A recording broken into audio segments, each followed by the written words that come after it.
Hello friend, स्वागत है आपका अपने चैनल आज क्लास में। आज की इस वीडियो में सामाजिक विज्ञान के काफ़ी महत्वपूर्ण 100 ऑब्जेक्टिव प्रश्न बताएंगे।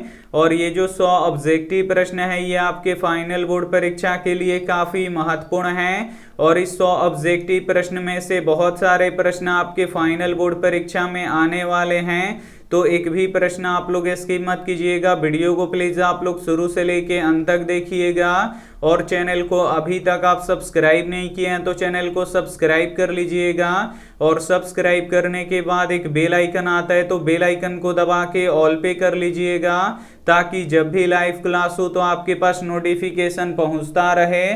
तो आइए शुरू करते हैं पहले नंबर प्रश्न से। तो पहला नंबर प्रश्न है कि भारत में किस प्रकार की दलीय व्यवस्था है। काफी महत्वपूर्ण प्रश्न है। यहाँ पे आपको बताना है कि भारत में किस प्रकार की दलीय व्यवस्था है। तो भारत में बहुदलीय व्यवस्था है, इसे आपको याद रखना है। यहाँ पे सी वाला ऑप्शन बिल्कुल ही सही हो जाएगा। आइए देखते हैं अगला प्रश्न। दो नंबर प्रश्न है कि राष्ट्रीय विकास परिषद का गठन कब हुआ। यहाँ पे आपको बताना है कि राष्ट्रीय विकास परिषद का गठन कब हुआ। तो राष्ट्रीय विकास परिषद का गठन 1952 में हुआ। यहाँ पे सी वाला ऑप्शन बिल्कुल ही सही हो जाएगा। आइए देखते हैं अगला प्रश्न। तीन नंबर प्रश्न है कि the history of the loss of Vietnam के लेखक है। यहाँ पे आपको बताना है कि the history of the loss of Vietnam के लेखक कौन है। तो फान बोई चाउ है, इसे आपको याद रखना है। यहाँ पे बी वाला ऑप्शन बिल्कुल ही सही हो जाएगा। आइए देखते हैं अगला प्रश्न। चार नंबर प्रश्न है कि भारत एक राष्ट्र है। यहाँ पे आपको बताना है कि भारत एक राष्ट्र है, तो भारत एक विकासशील राष्ट्र है, इसे आपको याद रखना है। यहाँ पे बी वाला ऑप्शन बिल्कुल ही सही हो जाएगा। आइए देखते हैं अगला प्रश्न। पाँच नंबर प्रश्न है कि प्लास्टिक मुद्रा का एक उदाहरण है। इसमें से आपको बताना है कि कौन प्लास्टिक मुद्रा का एक उदाहरण है। तो जो एटीएम कार्ड होता है ये प्लास्टिक मुद्रा का एक उदाहरण होता है। यहाँ पे सी वाला ऑप्शन बिल्कुल ही सही हो जाएगा। सामाजिक विज्ञान के काफी महत्वपूर्ण 100 ऑब्जेक्टिव प्रश्न बताएंगे। और इस 100 ऑब्जेक्टिव प्रश्न में से बहुत सारे प्रश्न आपके फाइनल बोर्ड परीक्षा में आने वाले हैं, तो एक भी प्रश्न आप लोग स्किप मत कीजिएगा। वीडियो को प्लीज आप लोग शुरू से लेके अंत तक देखिएगा। और वीडियो को अभी तक आप लाइक नहीं किए हैं तो प्लीज आप लोग वीडियो को लाइक कर दीजिएगा। और अभी तक आप हमारे व्हाट्सएप ग्रुप में नहीं जुड़े हैं तो ये हमारा व्हाट्सएप नंबर है 8789307304। इस पे आपको बोलना है कि सर हमें ग्रुप में जोड़ दीजिए, तो हम आपको ग्रुप में जोड़ देंगे। आइए देखते हैं अगला प्रश्न। 6 नंबर प्रश्न है कि भारत में कहाँ महिलाओं के लिए आरक्षण की व्यवस्था है। यहाँ पे आपको बताना है कि भारत में कहाँ महिलाओं के लिए आरक्षण की व्यवस्था है। तो पंचायती राज संस्था में है, इसे आपको याद रखना है। यहाँ पे डी वाला ऑप्शन बिल्कुल ही सही हो जाएगा। आइए देखते हैं अगला प्रश्न। 7 नंबर प्रश्न है कि विश्व व्यापार संगठन की स्थापना कब हुआ है। यहाँ पे आपको बताना है कि विश्व व्यापार संगठन का स्थापना कब हुआ। तो 1995 में हुआ, इसे आपको याद रखना है। यहाँ पे बी वाला ऑप्शन बिल्कुल ही सही हो जाएगा। आइए देखते हैं अगला प्रश्न। 8 नंबर प्रश्न है कि भारत का केंद्रीय बैंक कौन सा है। यहाँ पे आपको बताना है कि भारत का केंद्रीय बैंक कौन सा है। तो भारत का केंद्रीय bank reserve bank of India है, इसे आपको याद रखना है। यहाँ पे ए वाला ऑप्शन बिल्कुल ही सही हो जाएगा। आइए देखते हैं अगला प्रश्न। 9 नंबर प्रश्न है कि सबसे अधिक पक्की सड़कों की लंबाई वाला राज्य है। काफी महत्वपूर्ण प्रश्न है। यहाँ पे आपको बताना है कि सबसे अधिक पक्की सड़कों की लंबाई वाला राज्य है तो महाराष्ट्र है, इसे आपको याद रखना है। यहाँ पे बी वाला ऑप्शन बिल्कुल ही सही हो जाएगा। आइए देखते हैं अगला प्रश्न। 10 नंबर प्रश्न है कि सूचना का अधिकार अधिनियम कानून कब लागू हुआ। काफी महत्वपूर्ण प्रश्न है। यहाँ पे आपको बताना है कि सूचना का अधिकार अधिनियम कानून कब लागू हुआ, तो 2005 में लागू हुआ। यहाँ पे बी वाला ऑप्शन बिल्कुल ही सही हो जाएगा। आइए देखते हैं अगला प्रश्न है 11 नंबर। 11 नंबर प्रश्न है कि टीपू सुल्तान कहाँ के शासक थे। यहाँ पे आपको बताना है कि टीपू सुल्तान कहाँ के शासक थे, तो मैसूर के शासक थे, इसे आपको याद रखना है। यहाँ पे ए वाला ऑप्शन बिल्कुल ही सही हो जाएगा। आइए देखते हैं अगला प्रश्न 12 नंबर। 12 नंबर प्रश्न है कि पंजाब में भूमि निम्नीकरण का मुख्य कारण कौन सा है। यहाँ पे आपको बताना है कि पंजाब में भूमि निम्नीकरण का मुख्य कारण कौन सा है, तो अधिक सिंचाई है, इसे आपको याद रखना है। यहाँ पे डी वाला ऑप्शन बिल्कुल ही सही हो जाएगा। आइए देखते हैं अगला प्रश्न 13 नंबर। 13 नंबर प्रश्न है कि वार एंड पीस किसकी रचना है। काफी महत्वपूर्ण प्रश्न है। यहाँ पे आपको बताना है कि वार एंड पीस किसकी रचना है, तो लियो टोल्स्टॉय की रचना है, इसे आपको याद रखना है। यहाँ पे बी वाला ऑप्शन बिल्कुल ही सही हो जाएगा। आइए देखते हैं अगला प्रश्न 14 नंबर। 14 नंबर प्रश्न है कि वेदों की ओर लौटो का नारा किसने दिया था। यहाँ पे आपको बताना है कि वेदों की ओर लौटो का नारा किसने दिया था, तो स्वामी दयानंद सरस्वती ने दिया था, इसे आपको याद रखना है। यहाँ पे सी वाला ऑप्शन बिल्कुल ही सही हो जाएगा। आइए देखते हैं अगला प्रश्न 15 नंबर। 15 नंबर प्रश्न है कि संजय गांधी जैविक उद्यान किस नगर में स्थित है। यहाँ पे आपको बताना है कि संजय गांधी जैविक उद्यान किस नगर में स्थित है, तो ये पटना में स्थित है। यहाँ पे सी वाला ऑप्शन बिल्कुल ही सही हो जाएगा। आइए देखते हैं अगला प्रश्न 16 नंबर। 16 नंबर प्रश्न है कि सांप्रदायिक राजनीति आधारित होता है। यहाँ पे आपको बताना है कि सांप्रदायिक राजनीति आधारित होता है, तो ये किस पे आधारित होता है, तो ये धर्म पर आधारित होता है। यहाँ पे ए वाला ऑप्शन बिल्कुल ही सही हो जाएगा। आइए देखते हैं अगला प्रश्न 17 नंबर। 17 नंबर प्रश्न है कि निम्न में से किसको प्राथमिक क्षेत्र कहा जाता है। इसमें से आपको बताना है कि किसे प्राथमिक क्षेत्र कहा जाता है, तो कृषि क्षेत्र को प्राथमिक क्षेत्र कहा जाता है। यहाँ पे बी वाला ऑप्शन बिल्कुल ही सही हो जाएगा। आइए देखते हैं अगला प्रश्न 18 नंबर। 18 नंबर प्रश्न है कि किसने कहा था कि संसाधन होते नहीं बनाए जाते हैं। काफी महत्वपूर्ण प्रश्न है। यहाँ पे आपको बताना है कि किसने कहा था कि संसाधन होते नहीं बनाए जाते हैं, तो जिम्मरमैन ने कहा था, इसे आपको याद रखना है। यहाँ पे ए वाला ऑप्शन बिल्कुल ही सही हो जाएगा। आइए देखते हैं अगला प्रश्न 19 नंबर। 19 नंबर प्रश्न है कि लोकतंत्र की सफलता निर्भर करता है। यहाँ पे आपको बताना है कि लोकतंत्र की सफलता किस पर निर्भर करता है, तो नागरिकों की विवेकपूर्ण सहभागिता पर निर्भर करता है, इसे आपको याद रखना है। यहाँ पे सी वाला ऑप्शन बिल्कुल ही सही हो जाएगा। आइए देखते हैं अगला प्रश्न 20 नंबर। 20 नंबर प्रश्न है कि किसने कहा था कि बिहार के बिना भारत का विकास संभव नहीं है। यहाँ पे आपको बताना है कि किसने कहा था कि बिहार के बिना भारत का विकास संभव नहीं है, तो एपीजे अब्दुल कलाम जी ने कहा था, इसे आपको याद रखना है। यहाँ पे ए वाला ऑप्शन बिल्कुल ही सही हो जाएगा। आइए देखते हैं अगला प्रश्न 21 नंबर। 21 नंबर प्रश्न है कि भारत का सबसे बड़ा बंदरगाह है। यहाँ पे आपको बताना है कि भारत का सबसे बड़ा बंदरगाह है, तो भारत का सबसे बड़ा बंदरगाह मुंबई वाला बंदरगाह है, इसे आपको याद रखना है। यहाँ पे ए वाला ऑप्शन बिल्कुल ही सही हो जाएगा। आइए देखते हैं अगला प्रश्न 22 नंबर। 22 नंबर प्रश्न है कि सेफ्टी लैंप के आविष्कारक हैं। यहाँ पे आपको बताना है कि सेफ्टी लैंप के आविष्कार किसने किया था, तो हेम्फ्री डेवी ने किया था, इसे आपको याद रखना है। यहाँ पे सी वाला ऑप्शन बिल्कुल ही सही हो जाएगा। आइए देखते हैं अगला प्रश्न 23 नंबर। 23 नंबर प्रश्न है कि भारतीय राष्ट्रीय कांग्रेस का स्थापना कब हुआ था। यहाँ पे आपको बताना है कि भारतीय राष्ट्रीय कांग्रेस का स्थापना कब हुआ था, तो 1885 में हुआ था, इसे आपको याद रखना है। यहाँ पे ए वाला ऑप्शन बिल्कुल ही सही हो जाएगा। आइए देखते हैं अगला प्रश्न 24 नंबर। 24 नंबर प्रश्न है कि कागज का आविष्कार किस देश में हुआ। यहाँ पे आपको बताना है कि कागज का आविष्कार किस देश में हुआ, तो कागज का आविष्कार चीन में हुआ, इसे आपको याद रखना है। यहाँ पे ए वाला ऑप्शन बिल्कुल ही सही हो जाएगा। आइए देखते हैं अगला प्रश्न 25 नंबर।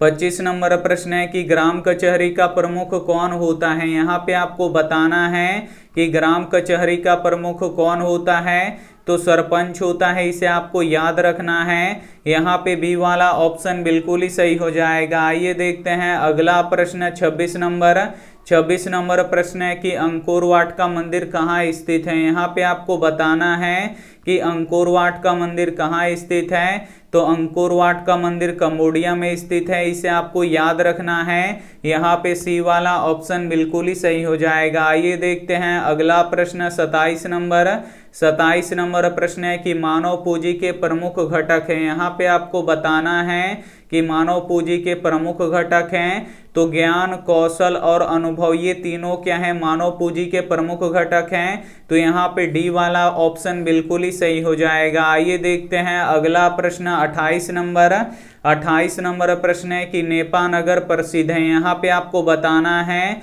कि नेपा नगर किसके लिए प्रसिद्ध है, तो नेपा नगर अखबारी कागज के लिए प्रसिद्ध है, इसे आपको याद रखना है। यहाँ पे बी वाला ऑप्शन बिल्कुल ही सही हो जाएगा। आइए देखते हैं अगला प्रश्न 29 नंबर प्रश्न है कि वैश्वीकरण के मुख्य कितने अंग हैं। यहाँ पे आपको बताना है कि वैश्वीकरण के मुख्य कितने अंग हैं, तो वैश्वीकरण के मुख्य 5 अंग होते हैं, इसे आपको याद रखना है। यहाँ पे सी वाला ऑप्शन बिल्कुल ही सही हो जाएगा। आइए देखते हैं अगला प्रश्न 30 नंबर प्रश्न है कि अंतर्राष्ट्रीय मजदूर दिवस किस दिन मनाया जाता है। यहाँ पे आपको बताना है कि अंतर्राष्ट्रीय मजदूर दिवस किस दिन मनाया जाता है, तो 1 मई को मनाया जाता है, इसे आपको याद रखना है। यहाँ पे ए वाला ऑप्शन बिल्कुल ही सही हो जाएगा। सामाजिक विज्ञान के काफी महत्वपूर्ण 100 ऑब्जेक्टिव प्रश्न बताएंगे और इस 100 ऑब्जेक्टिव प्रश्न में से बहुत सारे प्रश्न आपके फाइनल बोर्ड परीक्षा में आने वाला है,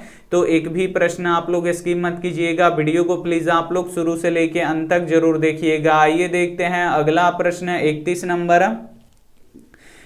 नंबर प्रश्न है कि जनेवा समझौता में किस देश को 2 भागों में बांटा गया है। यहाँ पे आपको बताना है कि जनेवा समझौता में किस देश को 2 भागों में बांटा गया, तो वियतनाम को 2 भागों में बांटा गया। यहाँ पे डी वाला ऑप्शन बिल्कुल ही सही हो जाएगा। आइए देखते हैं अगला प्रश्न 32 नंबर प्रश्न है कि बृहद क्षेत्र में जल की उपस्थिति के कारण पृथ्वी को कहते हैं। यहाँ पे आपको बताना है कि बृहद क्षेत्र में जल की उपस्थिति के कारण पृथ्वी को कहते हैं, तो नीला ग्रह कहते हैं, इसे आपको याद रखना है। यहाँ पे बी वाला ऑप्शन बिल्कुल ही सही हो जाएगा। आइए देखते हैं अगला प्रश्न 33 नंबर प्रश्न है कि श्वेत क्रांति का संबंध किससे है। यहाँ पे आपको बताना है कि श्वेत क्रांति का संबंध किससे है, तो श्वेत क्रांति का संबंध दूध से है, इसे आपको याद रखना है। यहाँ पे डी वाला ऑप्शन बिल्कुल ही सही हो जाएगा। आइए देखते हैं अगला प्रश्न 34 नंबर प्रश्न है कि भारत की मुख्य खाद्य फसल कौन सा है। यहाँ पे आपको बताना है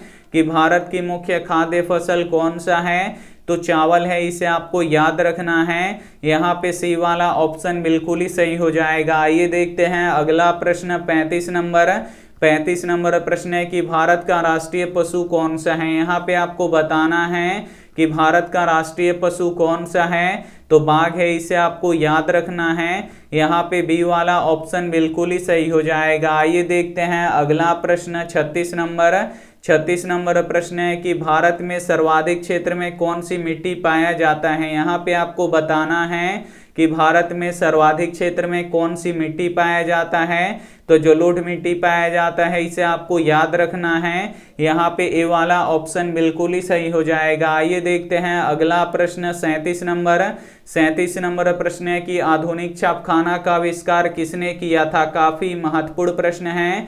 यहाँ पे आपको बताना है कि आधुनिक छापखाना का आविष्कार किसने किया था, तो गुटेनबर्ग ने किया था, इसे आपको याद रखना है। यहाँ पे ए वाला ऑप्शन बिल्कुल ही सही हो जाएगा। आइए देखते हैं अगला प्रश्न 38 नंबर प्रश्न है कि यूरेनियम का प्रमुख उत्पादक स्थल कौन सा है। यहाँ पे आपको बताना है कि यूरेनियम का प्रमुख उत्पादक स्थल कौन सा है, तो जादूगोड़ा है, इसे आपको याद रखना है। यहाँ पे सी वाला ऑप्शन बिल्कुल ही सही हो जाएगा। आइए देखते हैं अगला प्रश्न 39 नंबर प्रश्न है कि गिरमिटिया मजदूर किसे कहा जाता था। यहाँ पे आपको बताना है कि गिरमिटिया मजदूर किसे कहा जाता था, तो अनुबंधित मजदूर को कहा जाता था, इसे आपको याद रखना है। यहाँ पे ए वाला ऑप्शन बिल्कुल ही सही हो जाएगा। आइए देखते हैं अगला प्रश्न 40 नंबर। 40 नंबर प्रश्न है कि महात्मा गांधी किस पत्रिका का संपादन किए थे। यहाँ पे आपको बताना है कि महात्मा गांधी ने किस पत्रिका का संपादन किए थे, तो हरिजन पत्रिका का संपादन किए थे, इसे आपको याद रखना है। यहाँ पे बी वाला ऑप्शन बिल्कुल ही सही हो जाएगा। आइए देखते हैं अगला प्रश्न 41 नंबर। 41 नंबर प्रश्न है कि मरुस्थलीय मृदा किस राज्य में पाया जाता है। यहाँ पे आपको बताना है कि मरुस्थलीय मृदा किस राज्य में पाया जाता है, तो राजस्थान में पाया जाता है। यहाँ पे बी वाला ऑप्शन बिल्कुल ही सही हो जाएगा। आइए देखते हैं अगला प्रश्न 42 नंबर। 42 नंबर प्रश्न है कि बांग्लादेश का उदय किस वर्ष हुआ था। यहाँ पे आपको बताना है कि बांग्लादेश का उदय किस वर्ष हुआ था, तो 1971 में हुआ था, इसे आपको याद रखना है। यहाँ पे ए वाला ऑप्शन बिल्कुल ही सही हो जाएगा। आइए देखते हैं अगला प्रश्न 43 नंबर। 43 नंबर प्रश्न है कि भारत के किस राज्य की प्रति व्यक्ति आय अधिक है। यहाँ पे आपको बताना है कि भारत के किस राज्य की प्रति व्यक्ति आय अधिक है, तो भारत की जो गोवा राज्य है इसका प्रति व्यक्ति आय सबसे अधिक है। यहाँ पे बी वाला ऑप्शन बिल्कुल ही सही हो जाएगा। आइए देखते हैं अगला प्रश्न 44 नंबर। 44 नंबर प्रश्न है कि काली मिट्टी का दूसरा नाम क्या है। यहाँ पे आपको बताना है कि काली मिट्टी का दूसरा नाम क्या है, तो काली मिट्टी का दूसरा नाम रेगुन मिट्टी है, इसे आपको याद रखना है। यहाँ पे बी वाला ऑप्शन बिल्कुल ही सही हो जाएगा। आइए देखते हैं अगला प्रश्न 45 नंबर। 45 नंबर प्रश्न है कि किस राज्य में खनिज तेल का भंडार है। यहाँ पे आपको बताना है कि किस राज्य में खनिज तेल का भंडार है, तो असम राज्य में खनिज तेल का भंडार है। यहाँ पे सी वाला ऑप्शन बिल्कुल ही सही हो जाएगा। आइए देखते हैं अगला प्रश्न 46 नंबर। 46 नंबर प्रश्न है कि भारत में सबसे अधिक कोयला किस राज्य में उत्पादित होता है। यहाँ पे आपको बताना है कि भारत में सबसे अधिक कोयला किस राज्य में उत्पादित होता है, तो झारखंड राज्य में होता है, इसे आपको याद रखना है। यहाँ पे बी वाला ऑप्शन बिल्कुल ही सही हो जाएगा। आइए देखते हैं अगला प्रश्न 47 नंबर। 47 नंबर प्रश्न है कि भाखड़ा नांगल परियोजना किस नदी पर स्थित है। यहाँ पे आपको बताना है कि भाखड़ा नांगल परियोजना किस नदी पर स्थित है, तो ये जो भाखड़ा नांगल परियोजना है ये सतलज नदी पर स्थित है, इसे आपको याद रखना है। यहाँ पे सी वाला ऑप्शन बिल्कुल ही सही हो जाएगा। आइए देखते हैं अगला प्रश्न 48 नंबर।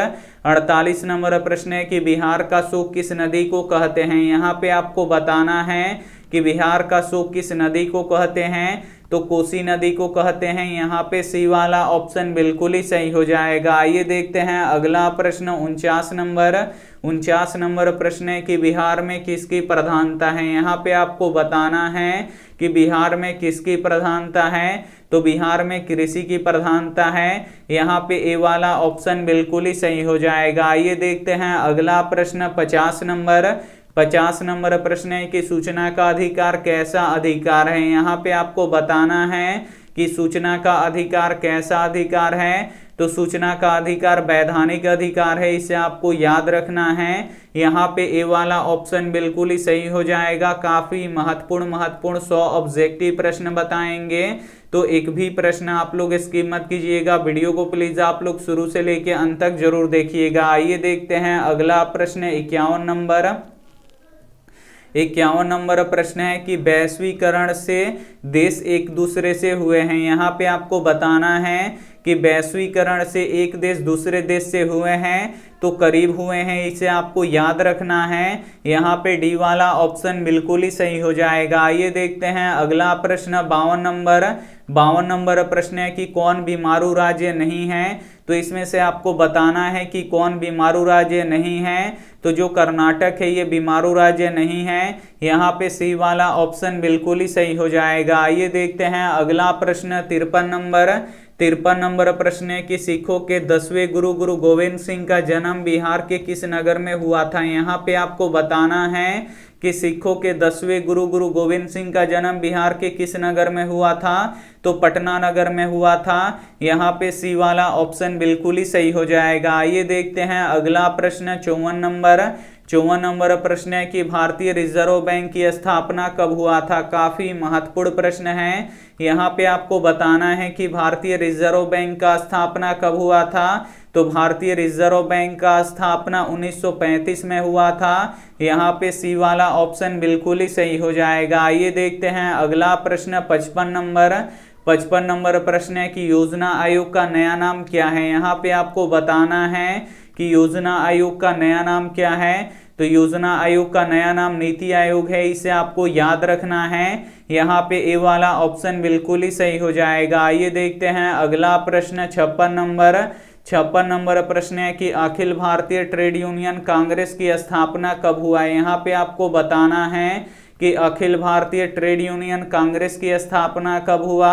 तो 1920 में हुआ, इसे आपको याद रखना है। यहाँ पे डी वाला ऑप्शन बिल्कुल ही सही हो जाएगा। आइए देखते हैं अगला प्रश्न 57 नंबर प्रश्न है कि सामाजिक विभाजन का आधार नहीं है। इसमें से आपको बताना है कि क्या सामाजिक विभाजन का आधार नहीं है। तो जो मानवता है ये सामाजिक विभाजन का आधार नहीं है। यहाँ पे सी वाला ऑप्शन बिल्कुल ही सही हो जाएगा। आइए देखते हैं अगला प्रश्न 58 नंबर प्रश्न है कि पंचायती राज्य की शुरुआत किस राज्य से हुई थी। यहाँ पे आपको बताना है कि पंचायती राज्य की शुरुआत किस राज्य से हुई थी। तो राजस्थान से हुआ था, इसे आपको याद रखना है। यहाँ पे सी वाला ऑप्शन बिल्कुल ही सही हो जाएगा। आइए देखते हैं अगला प्रश्न 59 नंबर प्रश्न है कि अप्रैल थीसिस किसने तैयार किया था। यहाँ पे आपको बताना है कि अप्रैल थीसिस किसने तैयार किया था। तो लेनिन ने तैयार किया था। यहाँ पे ए वाला ऑप्शन बिल्कुल ही सही हो जाएगा। आइए देखते हैं अगला प्रश्न 60 नंबर प्रश्न है कि जलवेराइन एक संस्था थी। यहाँ पे आपको बताना है कि जलवेराइन एक संस्था थी। तो जलवेराइन एक व्यापारियों की संस्था थी। यहाँ पे बी वाला ऑप्शन बिल्कुल ही सही हो जाएगा। आइए देखते हैं अगला प्रश्न 61 नंबर प्रश्न है कि सोपानी कृषि किस राज्य में होता है। यहाँ पे आपको बताना है कि सोपानी कृषि किस राज्य में होता है। तो सोपानी कृषि जो होता है ये उत्तराखंड में होता है। यहाँ पे डी वाला ऑप्शन बिल्कुल ही सही हो जाएगा। आइए देखते हैं अगला प्रश्न 62 नंबर प्रश्न है कि विश्व उपभोक्ता अधिकार दिवस किस दिन मनाया जाता है। यहाँ पे आपको बताना है कि विश्व उपभोक्ता अधिकार दिवस किस दिन मनाया जाता है। तो 15 मार्च को मनाया जाता है। यहाँ पे बी वाला ऑप्शन बिल्कुल ही सही हो जाएगा। आइए देखते हैं अगला प्रश्न 63 नंबर प्रश्न है कि आर्थिक विकास का तीसरा क्षेत्र क्या है। यहाँ पे आपको बताना है कि आर्थिक विकास का तीसरा क्षेत्र क्या है। तो सेवा क्षेत्र है, इसे आपको याद रखना है। यहाँ पे सी वाला ऑप्शन बिल्कुल ही सही हो जाएगा। आइए देखते हैं अगला प्रश्न 64 नंबर प्रश्न है कि निम्न में से किस देश में मिश्रित अर्थव्यवस्था है। यहाँ पे आपको बताना है कि निम्न में से किस देश में मिश्रित अर्थव्यवस्था है। तो अपने देश भारत में मिश्रित अर्थव्यवस्था है। यहाँ पे बी वाला ऑप्शन बिल्कुल ही सही हो जाएगा। आइए देखते हैं अगला प्रश्न 65 नंबर प्रश्न है कि भारत में वित्तीय वर्ष कहा जाता है। यहाँ पे आपको बताना है कि भारत में वित्तीय वर्ष कहा जाता है। तो 1 अप्रैल से लेके 31 मार्च तक का जो दिन होता है वो भारत में वित्तीय वर्ष होता है। यहाँ पे सी वाला ऑप्शन बिल्कुल ही सही हो जाएगा। आइए देखते हैं अगला प्रश्न 66 नंबर प्रश्न है कि भारतीय जनता पार्टी का चुनाव चिन्ह क्या है। यहाँ पे आपको बताना है कि भारतीय जनता पार्टी का चुनाव चिन्ह क्या है। तो कमल का फूल है, इसे आपको याद रखना है। यहाँ पे ए वाला ऑप्शन बिल्कुल ही सही हो जाएगा। आइए देखते हैं अगला प्रश्न 67 नंबर प्रश्न है कि निम्न में से किसे लोकतंत्र का प्राण माना जाता है। यहाँ पे आपको बताना है कि निम्न में से किसे लोकतंत्र का प्राण माना जाता है। तो राजनीतिक दल को लोकतंत्र का प्राण माना जाता है। यहाँ पे डी वाला ऑप्शन बिल्कुल ही सही हो जाएगा। आइए देखते हैं अगला प्रश्न 68 नंबर प्रश्न है कि भारत में सर्वोच्च न्यायालय के मुख्य न्यायाधीश की नियुक्ति कौन करता है। यहाँ पे आपको बताना है कि भारत में सर्वोच्च न्यायालय के मुख्य न्यायाधीश की नियुक्ति कौन करता है। तो राष्ट्रपति करते हैं। यहाँ पे बी वाला ऑप्शन बिल्कुल ही सही हो जाएगा। आइए देखते हैं अगला प्रश्न 69 69 नंबर प्रश्न है कि भारत में प्रेस की स्वतंत्रता के जनक किसे माना जाता है। यहाँ पे आपको बताना है कि भारत में प्रेस की स्वतंत्रता का जनक किसे माना जाता है, तो हिक्की को माना जाता है। इसे आपको याद रखना है। यहाँ पे डी वाला ऑप्शन बिल्कुल ही सही हो जाएगा। आइए देखते हैं अगला प्रश्न 70 नंबर प्रश्न है कि धन निकासी का सिद्धांत किसने दिया था। यहाँ पे आपको बताना है कि धन निकासी का सिद्धांत किसने दिया था, तो दादा भाई नौरोजी ने दिया था। इसे आपको याद रखना है। यहाँ पे बी वाला ऑप्शन बिल्कुल ही सही हो जाएगा। आइए देखते हैं अगला प्रश्न 71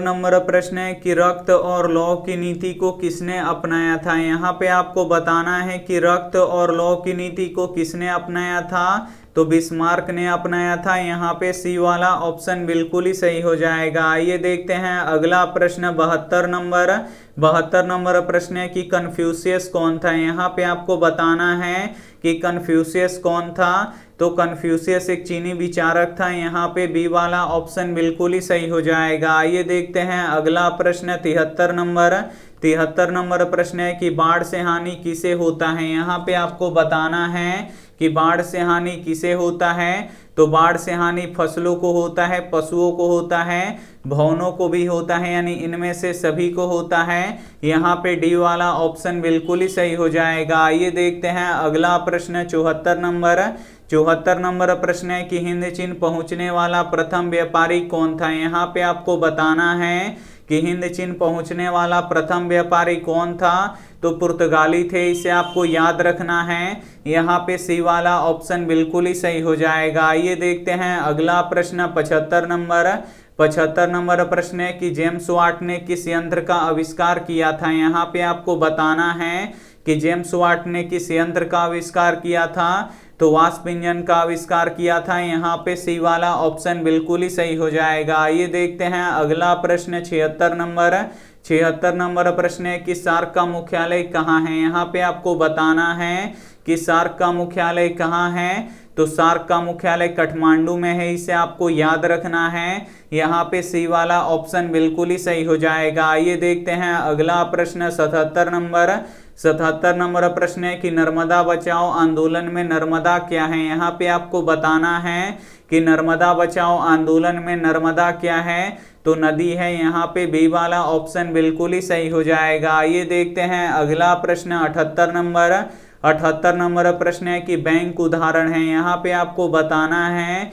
कि बैंक उदाहरण है, तो बैंक जो है ये तृतीय क्षेत्र का उदाहरण है। इसे आपको याद रखना है। यहाँ पे बी वाला ऑप्शन बिल्कुल ही सही हो जाएगा। आइए देखते हैं अगला प्रश्न 79 नंबर प्रश्न है कि बिहार राज्य के किस जिले की प्रति व्यक्ति आय अधिक है। यहाँ पे आपको बताना है कि बिहार राज्य के किस जिले की प्रति व्यक्ति आय अधिक है, तो अधिक किसका है, तो पटना का है। यहाँ पे बी वाला ऑप्शन बिल्कुल ही सही हो जाएगा। और शिवहर का सबसे कम है, तो इसे भी साथ में आपको याद रखना है। आइए देखते हैं अगला प्रश्न 80 नंबर प्रश्न है कि व्यावसायिक बैंकों का राष्ट्रीयकरण कब किया गया। यहाँ पे आपको बताना है कि व्यावसायिक बैंकों का राष्ट्रीयकरण कब किया गया, तो 1969 में किया गया। यहाँ पे सी वाला ऑप्शन बिल्कुल ही सही हो जाएगा। आइए देखते हैं अगला प्रश्न 81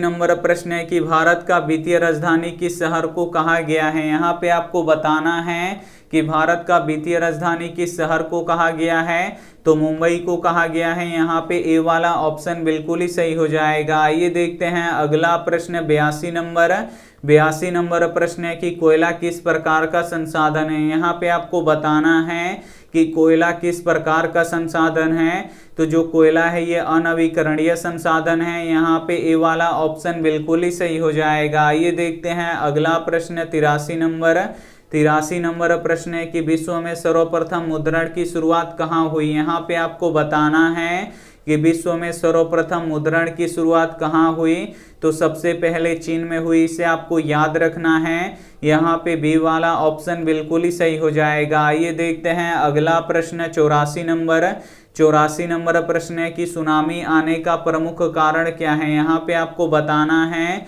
कि सुनामी आने का प्रमुख कारण क्या है, तो समुद्र में भूकंप आना है। इसे आपको याद रखना है। यहाँ पे बी वाला ऑप्शन बिल्कुल ही सही हो जाएगा। ये देखते हैं अगला प्रश्न 85 नंबर प्रश्न है कि निम्न में से कौन उपभोक्ता उद्योग है। इसमें से आपको बताना है कि कौन उपभोक्ता उद्योग है। तो जो चीनी उद्योग होता है ये उपभोक्ता उद्योग होता है। यहाँ पे सी वाला ऑप्शन बिल्कुल ही सही हो जाएगा। ये देखते हैं अगला प्रश्न 86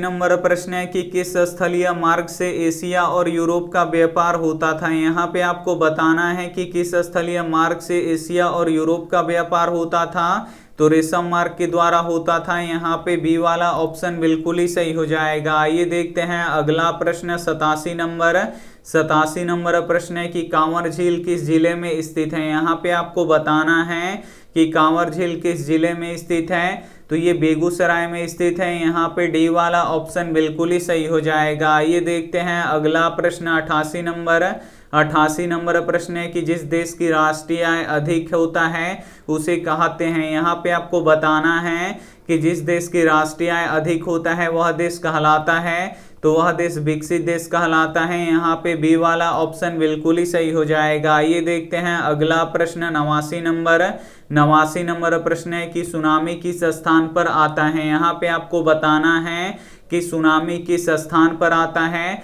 तो जो सुनामी होता है ये समुद्र में आता है। यहाँ पे सी वाला ऑप्शन बिल्कुल ही सही हो जाएगा। ये देखते हैं अगला प्रश्न 90 नंबर प्रश्न है कि भारत का नारियल प्रदेश किसे कहा जाता है। यहाँ पे आपको बताना है कि भारत का नारियल प्रदेश किसे कहा जाता है। तो केरल को कहा जाता है। यहाँ पे ए वाला ऑप्शन बिल्कुल ही सही हो जाएगा। ये देखते हैं अगला प्रश्न 91 नंबर प्रश्न है कि नरोत्तम सिंहाणु कहाँ के शासक थे। यहाँ पे आपको बताना है कि नरोत्तम सिंहाणु कहाँ के शासक थे। तो ये कंबोडिया के शासक थे। यहाँ पे सी वाला ऑप्शन बिल्कुल ही सही हो जाएगा। ये देखते हैं अगला प्रश्न 92 नंबर प्रश्न है कि होची मिन्ह का शाब्दिक अर्थ क्या होता है। यहाँ पे आपको बताना है कि होची मिन्ह का शाब्दिक अर्थ क्या होता है। तो पथ प्रदर्शक होता है। यहाँ पे बी वाला ऑप्शन बिल्कुल ही सही हो जाएगा। ये देखते हैं अगला प्रश्न 93 नंबर प्रश्न है कि फॉरवर्ड ब्लॉक की स्थापना किसने की। यहाँ पे आपको बताना है कि फॉरवर्ड ब्लॉक का स्थापना किसने किया। तो सुभाष चंद्र बोस ने किया। यहाँ पे बी वाला ऑप्शन बिल्कुल ही सही हो जाएगा। ये देखते हैं अगला प्रश्न 94 नंबर प्रश्न है कि तिनकठिया प्रणाली किस पर लागू होता था। यहाँ पे आपको बताना है कि तिनकठिया प्रणाली किस पर लागू होता था। तो किसानों पर लागू होता था। यहाँ पे डी वाला ऑप्शन बिल्कुल ही सही हो जाएगा। ये देखते हैं अगला प्रश्न 95 नंबर प्रश्न है कि चिपको आंदोलन निम्न में से किससे संबंधित है। यहाँ पे आपको बताना है कि चिपको आंदोलन किससे संबंधित है। तो पेड़ बचाने से संबंधित है। यहाँ पे ए वाला ऑप्शन बिल्कुल ही सही हो जाएगा। ये देखते हैं अगला प्रश्न 96 नंबर प्रश्न है कि निम्न में से किस देश में एक दलीय व्यवस्था है। यहाँ पे आपको बताना है कि निम्न में से किस देश में एक दलीय व्यवस्था है। तो ब्रिटेन में है। इसे आपको याद रखना है। यहाँ पे बी वाला ऑप्शन बिल्कुल ही सही हो जाएगा। ये देखते हैं अगला प्रश्न 97 नंबर प्रश्न है कि लोकतंत्र में फैसले लिए जाते हैं। यहाँ पे आपको बताना है कि लोकतंत्र में फैसले लिए जाते हैं। तो लोकतंत्र में फैसले देर से लिए जाते हैं। यहाँ पे बी वाला ऑप्शन बिल्कुल ही सही हो जाएगा। ये देखते हैं अगला प्रश्न 98 नंबर प्रश्न है कि भारत में किस प्रकार की लोकतंत्र की व्यवस्था है। यहाँ पे आपको बताना है कि भारत में किस प्रकार की लोकतंत्र की व्यवस्था है। तो अप्रत्यक्ष लोकतंत्र की व्यवस्था है। यहाँ पे बी वाला ऑप्शन बिल्कुल ही सही हो जाएगा। ये देखते हैं अगला प्रश्न 99 नंबर प्रश्न है कि नरेगा के अंतर्गत ग्रामीण मजदूरों को साल में कम से कम कितने दिनों के लिए रोजगार देने की व्यवस्था है। तो कम से कम 100 दिनों का रोजगार देने की व्यवस्था है। यहाँ पे ए वाला ऑप्शन बिल्कुल ही सही हो जाएगा। ये देखते हैं अंतिम प्रश्न 100 नंबर प्रश्न है कि भारत में वोट देने का न्यूनतम उम्र क्या है। यहाँ पे आपको बताना है कि भारत में वोट देने की न्यूनतम उम्र क्या है। तो 18 वर्ष है। इसे आपको याद रखना है। यहाँ पे ए वाला ऑप्शन बिल्कुल ही सही हो जाएगा। काफी महत्वपूर्ण 100 ऑब्जेक्टिव प्रश्न बता चुके हैं और इस 100 ऑब्जेक्टिव प्रश्न में से बहुत सारे प्रश्न आपके फाइनल बोर्ड परीक्षा में आने वाले हैं। तो एक भी प्रश्न आप लोग स्किप मत कीजिएगा। वीडियो को प्लीज आप लोग शुरू से लेके अंत तक देखिएगा। और ये रहा आपके लिए होमवर्क प्रश्न, इसका जवाब आपको कमेंट बॉक्स में देना है कि निम्न में से कौन विदेशी ब्रांड नहीं है। और इसमें से जो भी ऑप्शन आपको सही लगे वो आप हमें कमेंट करके जरूर बताइएगा। और वीडियो को लाइक नहीं किए तो वीडियो को लाइक कीजिए, अपने दोस्तों के पास इस वीडियो को जरूर शेयर कीजिए। और चैनल को अभी तक आप सब्सक्राइब नहीं किए तो चैनल को सब्सक्राइब कीजिए। Thank you for watching. मिलते हैं अगले वीडियो में, तब तक अपना ध्यान रखिए, मन लगा के पढ़ाई कीजिए। Take care and bye.